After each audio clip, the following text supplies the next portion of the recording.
Got the world's dirtiest shirt on. That's probably not true, is it? There's probably some. Hold on. Let me check this, right? This will be live reaction.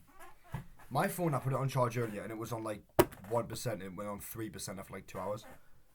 So. Okay, it's on 19%. But the last time I took it off, let's give it a try. It just started dropping, like doom, doom, doom.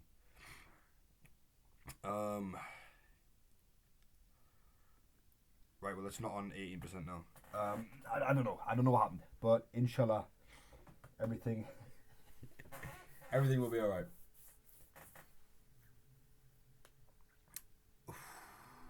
What do I have to say today? Oh yeah, probably because it was like on the whole time. Yeah. What do I have to say today?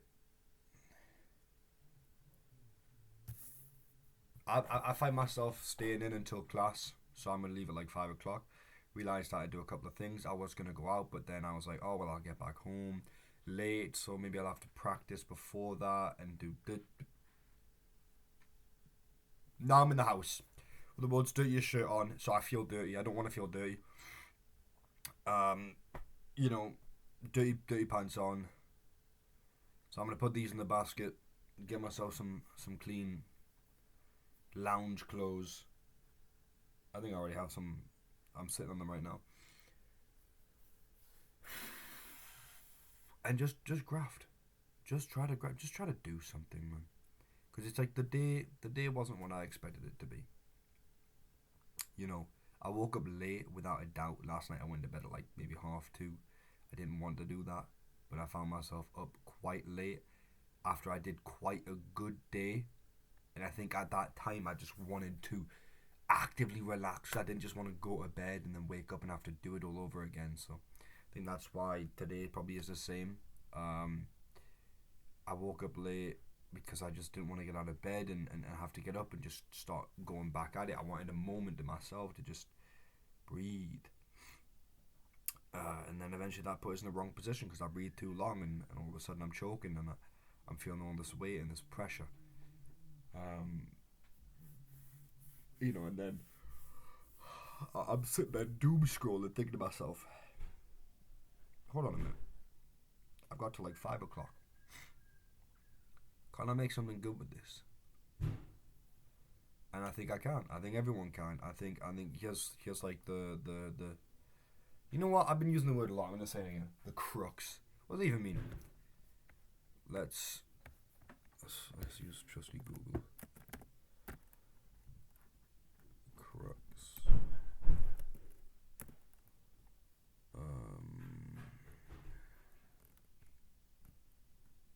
Core, essence, heart, gist, nub. Give me the definition. The decisive, most important point at issue. Yeah, it works, doesn't it?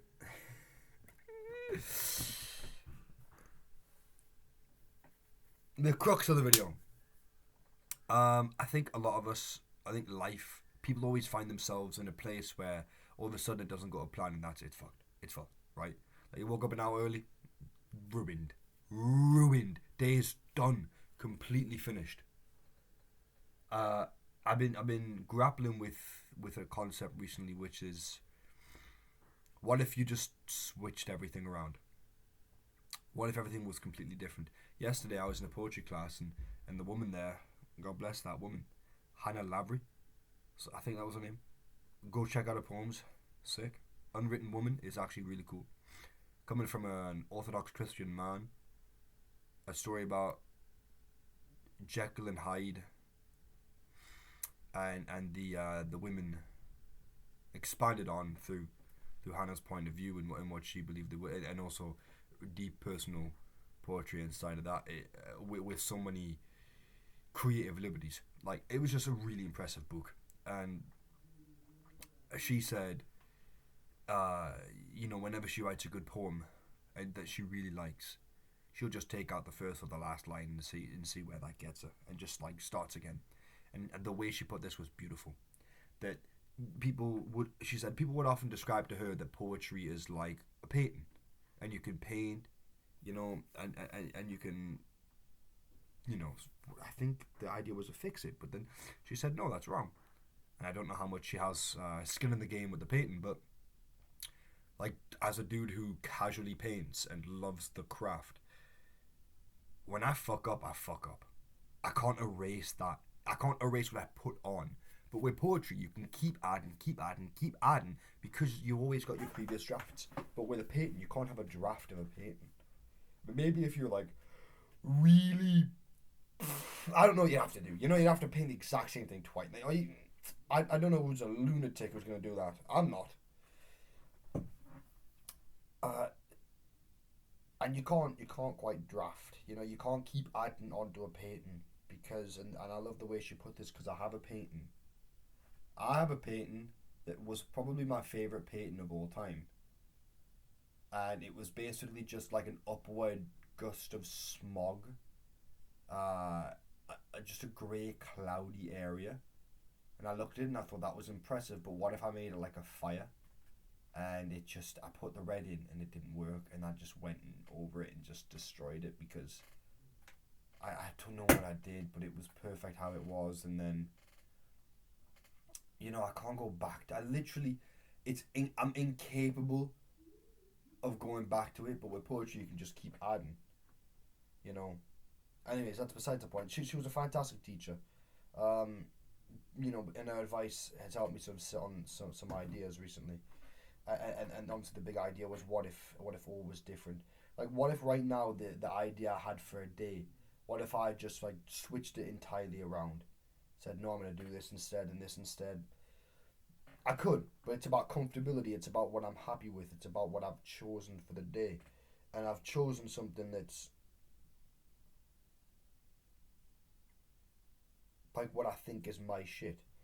But the other things, if I'm to switch up entirely and go completely different, it's not my shit no more because I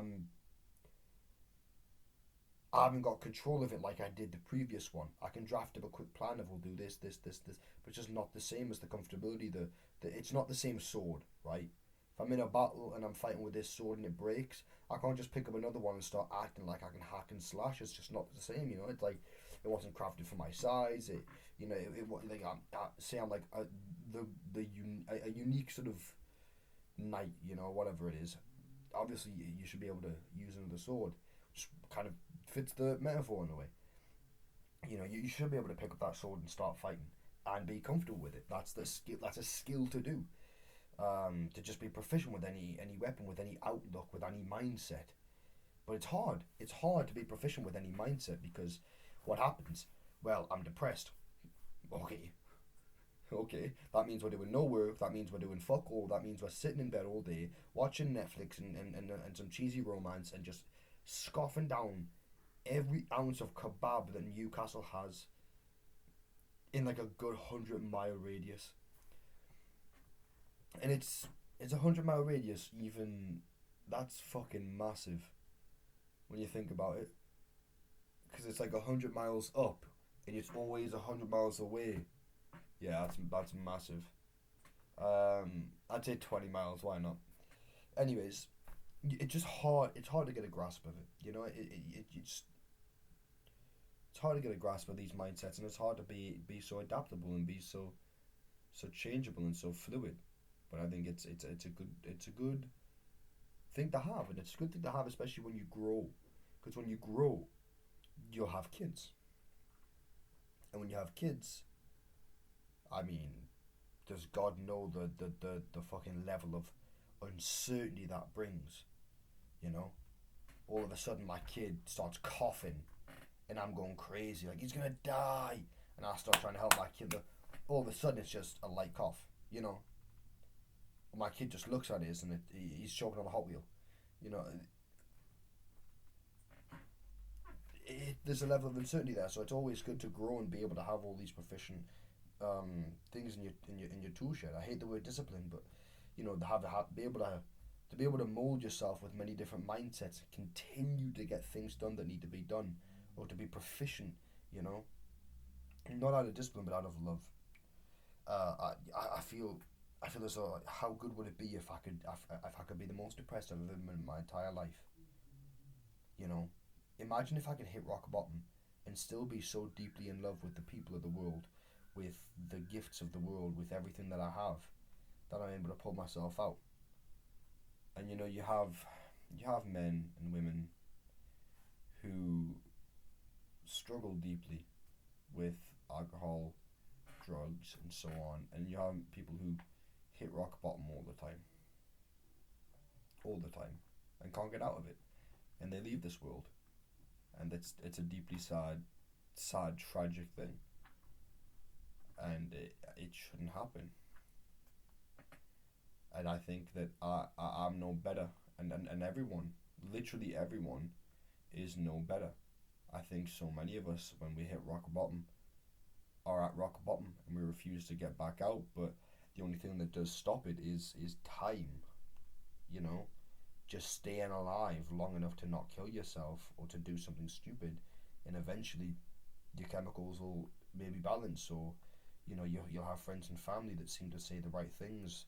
You'll start enjoying yourself, or laughter and light will come back into the world.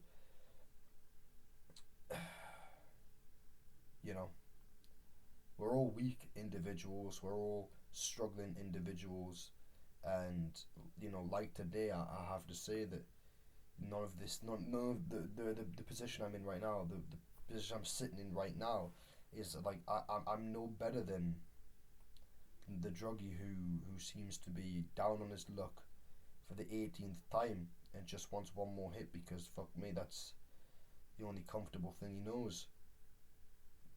Am I not in the same position? Have I took the things that I find comfortable, and have I allowed my mindset to put me in this position when I could be in another?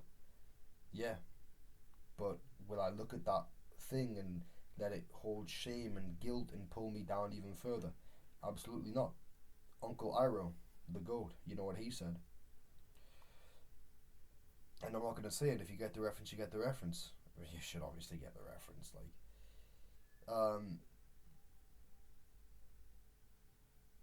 Things can always be different. And when you've got that mindset, and that mindset is, you know, accepting change or being fluid, then I think the idea of things can always be different isn't a negative one.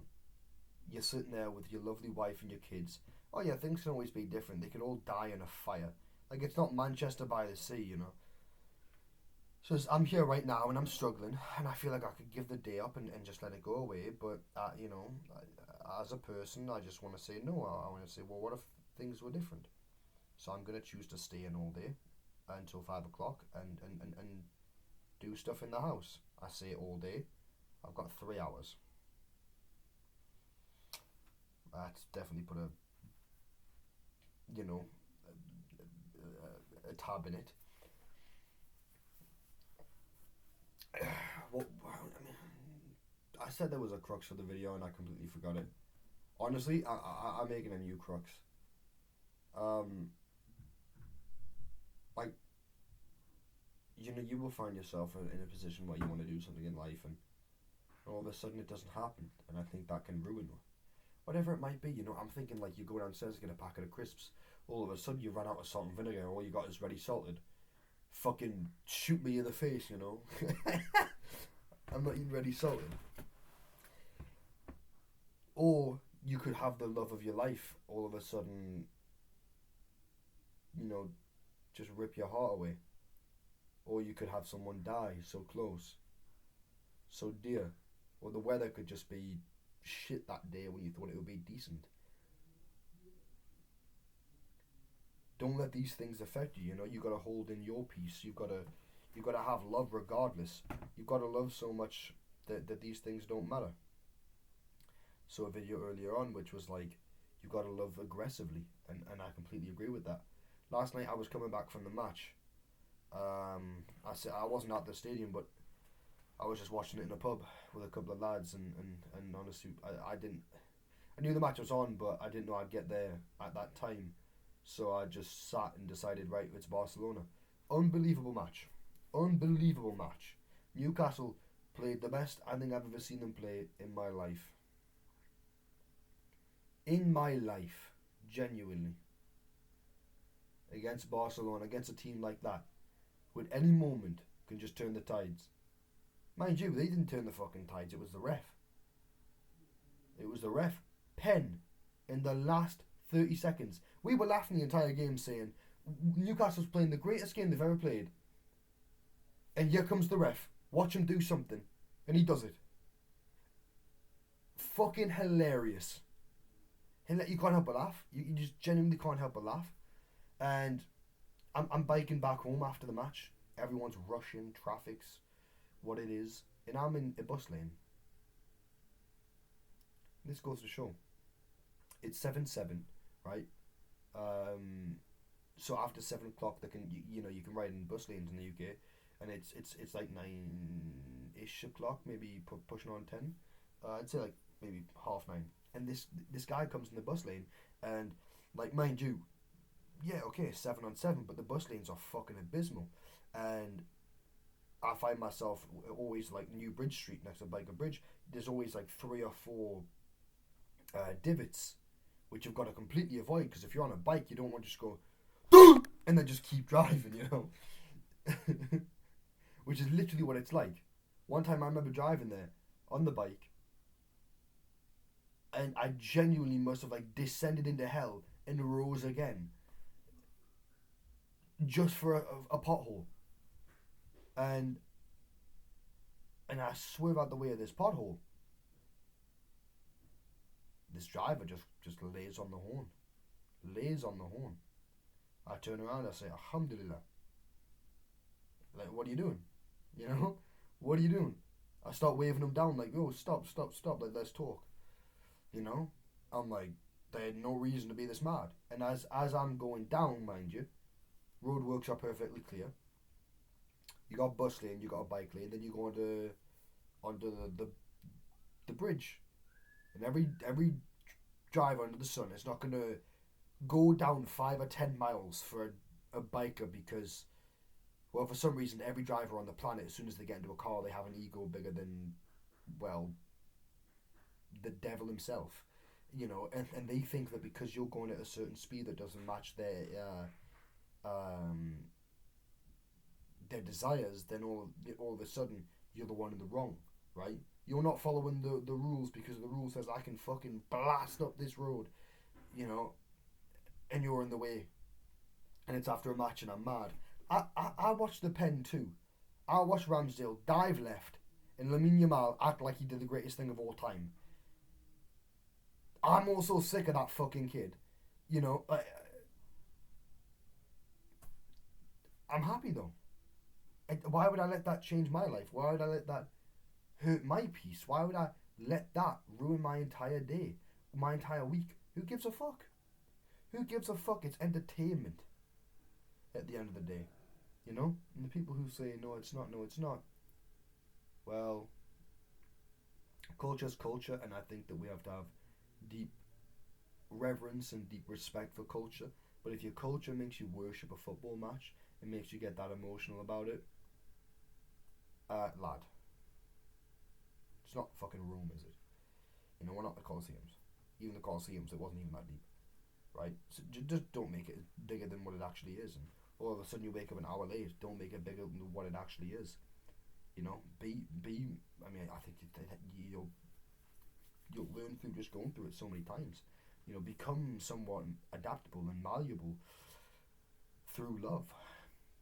I wake up an hour late. It's not, fuck me, my fucking life. I'm gonna fucking kill. I'm gonna It's, well, I'm glad I got an hour more rest, and I can still do the things I want to do in the day. And I'm gonna put some more effort in. Because of that hour rest, I feel more comfortable. I feel a little bit better. I'm gonna, just be happy, be joyful, be at peace. Because I don't know. We like, as a people, right? This is where I find it a little bit wild and ridiculous. I am seeing people, and I am seeing sort of like a natural trend. I do want to shout out people who are doing this. I'm seeing a natural trend of people who are quite happy and want to fight for happiness and want to fight for peace and goodness and good morale, good morals, good care, and justice in a way, right? The, ju- Superman and Batman type of, and it's unbelievable. It's unbelievable to watch these people, even if they are atheist, which is my big point, right? Even if they are atheist and they don't have a god to look up to, and all of a sudden they're just saying, let's just be fucking happy. I'm grateful for that, supremely so, because I grew up in Baiga. You know how it is. The only religion there is heroin, and well, not just heroin. You got your baki, you got your weed. Yeah, I guess and it's all negative. And I'm so happy that we find ourselves in a world now that's somewhat positive. Then again, you just everything's fucking sad, isn't it? But that's not the point. The point is what I'm trying to say is like I don't know why Americans do this to Christianity. I don't know why Trump's doing this to like the idea of being a good, like Trump has taken all the good morals. And this is the thing. Even in class when I hear people rag on Trump, I'm like, oh fuck me, not this British person trying to make a political statement about America again, is it? Not Mr. Morals himself. But you take this lad, this old fella, and all of a sudden there's such an impact on the world, and you're like, I don't remember the last time this action served only to bring good in the world. You know, it's, like, why would you start a war? Why would you start a war? That's all I have to say, really. Fuck me. Um, Relax. That'll be the bud. You don't have to start. Why'd you have to start a war? That's what bud does to you, by the way. Don't you dare take fucking weed. I don't want to hear no. Weed's not that bad for you. Please. Please. Please.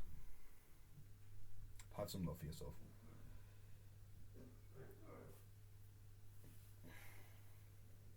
Do things out of love. Make actions out of love. Don't be out here with some megalomaniac mindset and be saying shit and doing the opposite of what needs to be done. You know, I think so many people.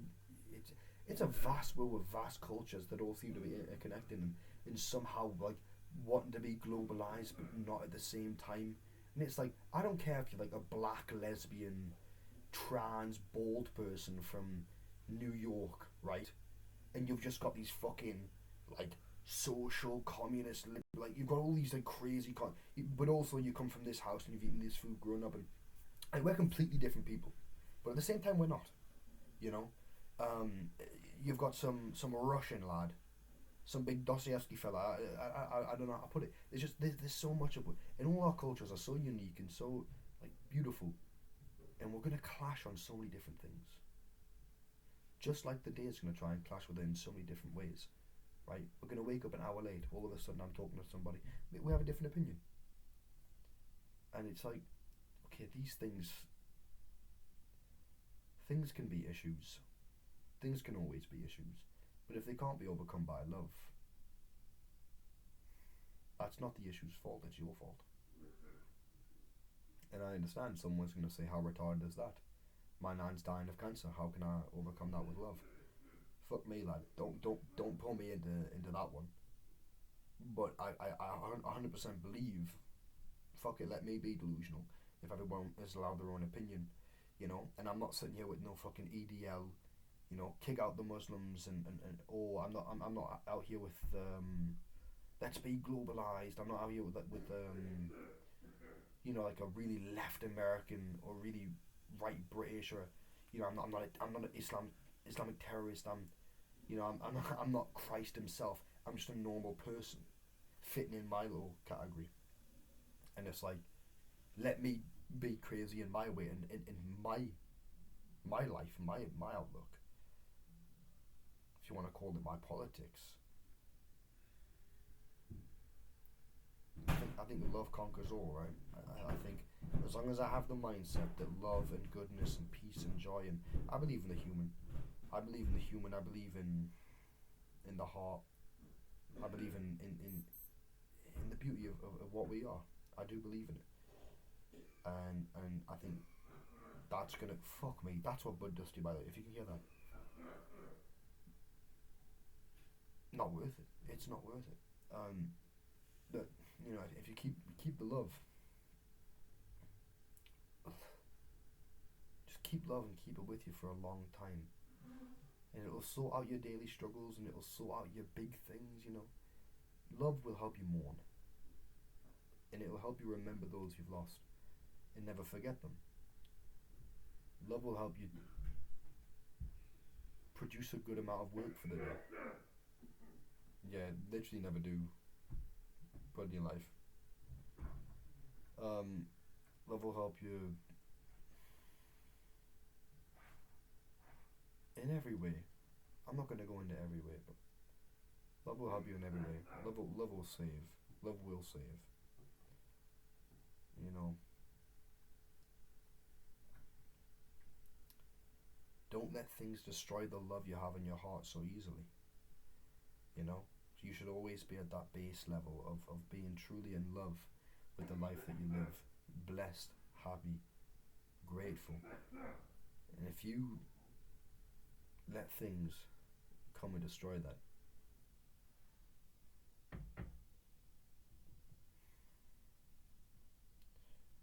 that's the issue.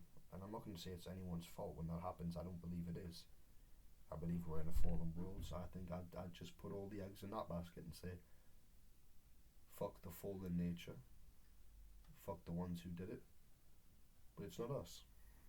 And we aren't going to sit here and inherit the sin of our fathers. Orthodoxy doesn't believe in that. But yeah, we're not going to sit here and inherit the sin of our fathers.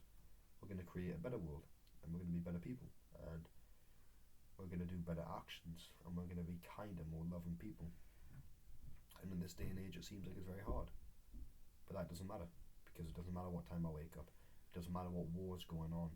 It doesn't matter what conflict is happening. It doesn't matter who's upset, who's just died. It doesn't matter which loved ones I've lost. What matters is, do I love my enemy? Do I love my neighbour? Do I love myself? Do I wake up and do I live with love? You know, it will conquer all eventually. I think it's conquered me, definitely. And yeah,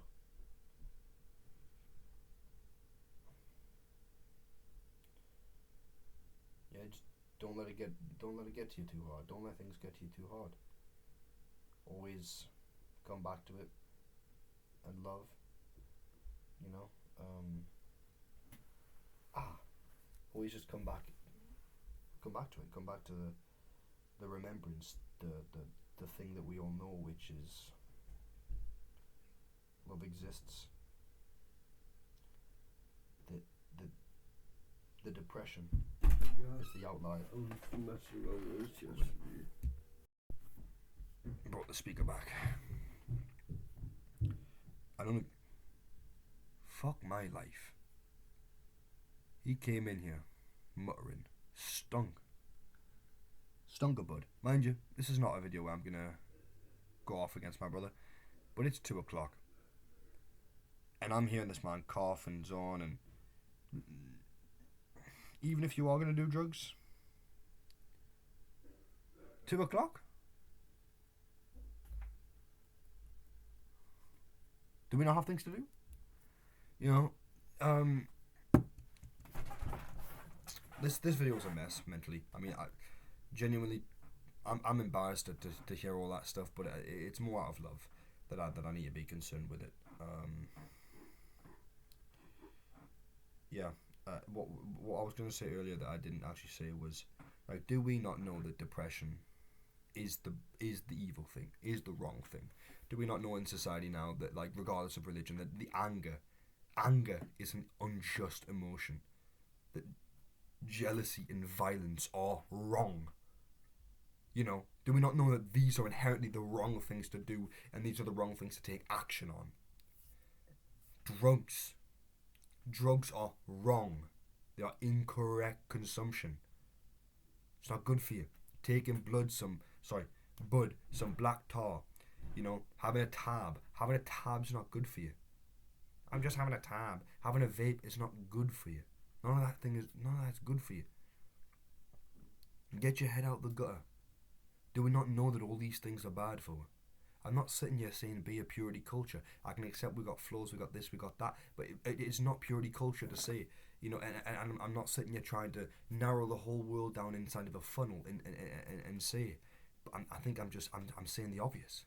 Because if this is me narrowing it down into a funnel, what the fuck are we living?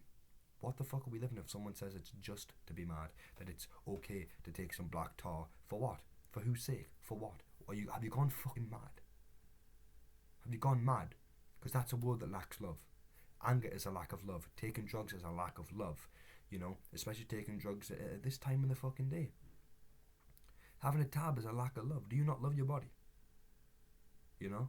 And someone's going to say, well, yeah, that also applies to having a shit ton of fucking kebabs. I get it. I do. I get it.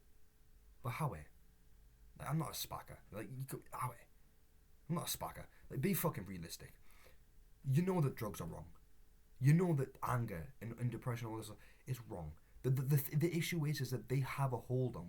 The issue is that they actually do have power, and we give it power. They can make effects on our daily lives. We can wake up an hour late and be fucking drop dead depressed. That's the point I'm trying to make, I think. Is that, do we not know that these things are wrong? That it's the love that's right. That it's love that makes the right action. That it's love that should be the thing we act on. That proceeds goodness from it. Would it ever be a good action in this world to look at somebody and say, fuck off? No. No. No. Why? You know where that comes from? It doesn't come from love. It comes from a bad place. Why would I want to tell anybody ever to fuck off? You let this slap us in the face. Why would I want to tell them to fuck off? You know? Why would I let their anger be expressed upon me and have me express anger again? I don't want to keep that cycle going. Do we not realise that all these things are the bad? You know? And I understand. We all have our own issues, and someone is going to say, what about medicinal, you know, or what about the depression people can't control and stuff like that? I'm not talking about the things we can control. You know, obviously I'm saying try in life, but if you have to take medicinal, you know, if you have to take medicine, fuck me, I'm never saying don't take a paracetamol because Christ can heal all. I'm not that fucking what is that, Christ Church healer church or whatever. I'm not, you know, I'm not that insane, am I? Okay, maybe that's a bit mad because I did just say I believe in love conquering all. So there you go. You know, here's me being a cunt again. You know, there's not wrong with taking the paracetamol. There's not wrong with taking some iron tablets or some stuff for your cancer. You know, well, I'm not going mad, but like to equate that, to hear that I say weed and then equate that's where we've gone mad. That's where we've gone completely mad. You know, and that it's always the people in these preppy little places with these little privileges that say, "Oh, it's not that bad." Please, it's still the case that like the middle class makes the decisions for the little lordlings and their peasants, you know. I think we've got to accept that, like, as people, we are the lowest of the low. We are the people who can never make a change unless en masse. And en masse, unless we're connected by one thing, undivided, we'll never actually make change. And I think the only way we can do that truly in this world is through love. If we all love each other, one another, we can all get by together. But we don't. And let every action be from love. And recognize that all these other actions is a reason why our world is run by evil Epstein men, right? There's a reason why all these things happen, because the world is run by men who don't actually have love to give, who don't and why is it men? I don't know. I'm not blaming the patriarchy. I'm not putting Epstein on that list and blaming the patriarchy. Put that in your own politics if you want, but you know, just I mean, as men, even, you know, just as men, like, I get it, lad. I get it. Fuck me, do I get it? But you can't be walking around living your entire life based off of being angry, based off of grudges, based off of all this base, numb, useless, like consuming shit. Fuck me, lad. Just get up and tell people you love them. Just get up and be fucking nice. Just get up and be nice to yourself. Do the work you said you need to do. You know? Don't hate yourself. Don't feel all that shame and guilt for no reason whatsoever fucking ever. Please, man. Please, can we just love? You know? What does that look like? Well, for like a million different people, it looks like a million different things. It's all complex, and I get it. You know, I get it. People aren't probably going to express it the way I do. I could say love to somebody, and they can imagine a three-way gangbang. Not three-way gangbang. That's called a threesome. But you know what I mean? They can imagine a threesome, high on coke, and taking black tar after they all finish. And I'm like, okay, you've lost us there. That's probably where you've lost us, right? But I hope to God that nobody actually thinks that that's like their definition of love. You know, we're in a very oversaturated world. Dumb yourself down, you know. You dumb yourself down a little bit. Love your family. Love your neighbour. Love your enemies. Love your cashiers. Love the lads who serve you at McDonald's. Love the drivers on the road. Love yourself. Love the strangers that you see on the street. And if somebody drops a tenner on the street, pick it up and give it back. Don't steal it. If somebody needs a hand with their stuff over the road, if somebody needs a lift, all these basic things. Remember, it's always the basic things that come first. I've yapped too long. The only way I can end this video is by saying, you've just wasted 30 something minutes of your life. Love yourself and go put 30 something minutes, 40 minutes actually. Go put 40 minutes into something that you know will be good in the world. That's all I can say. That's all I can command, if I can command anything. I can't command anything. I got no skin in that game. Then if you've watched all of this video, which I hope to God nobody ever will, you're now mandated to go put 40 minutes into the world, into good, loving, caring actions. Cook a meal for your mum after a hard day's graft. Tell your dad you love him. Do something good. Go hand out stuff to the homeless, especially help your homeless. You're mandated. Go do 40 minutes of good things. And if you're going to say no to that, that's your pride talking. You're not that important, lad. Go put 40 minutes of good into the world. What a waste of your time.